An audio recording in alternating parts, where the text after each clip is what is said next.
6h52 sur Europe 1. À demain, Esther Lennemann, évidemment. On parle de l'actualité d'Internet tout de suite avec vous, Guy Birenbaum. Mais vous avez découvert que les livres numériques ne sont pas éternels. Et oui, les sites actualité.com et numérama.com s'inspirent d'une réflexion très intéressante publiée dans le New York Times pour nous révéler effectivement que chez Amazon, on n'a strictement rien prévu en cas de décès du détenteur d'un Kindle, le livre numérique de la marque américaine. Oui, cela signifie pratiquement que tous les contenus achetés pourraient disparaître, hein, c'est ça avec le défunt. Bah oui, c'est bien triste Emmanuel, mais c'est en gros ce qu'on répond chez Amazon quand on leur pose la question. La réponse est aussi désolé que sans appel, le contenu du Kindle, le livre numérique d'Amazon, ne peut être revendu, ni donné, ni transféré à un autre compte. Tout ça parce que l'achat et le téléchargement payant de contenu numérique sur Amazon.com, y compris le contenu du Kindle Store, sont associés au compte Amazon.com qui a été utilisé pour réaliser l'achat.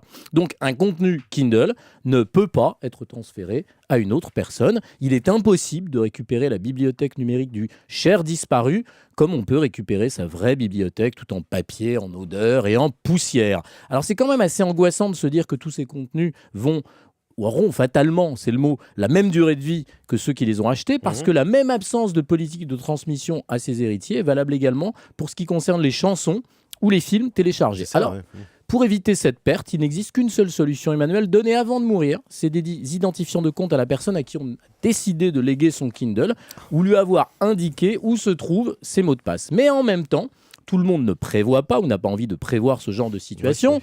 Alors la question de la gestion des mots de passe va donc devenir un enjeu des questions d'héritage. Et plus les années passeront, plus il y aura d'affaires de transmission à ses héritiers de ces biens et contenus numériques. Le très grand, l'immense poète René Char écrivait « L'éternité n'est guère plus longue que la vie, mais c'était avant le web ». Guy Birenbaum pour l'actualité d'Internet. On vous retrouve évidemment ce soir à 20h pour des clics et des claques sur Europe 1.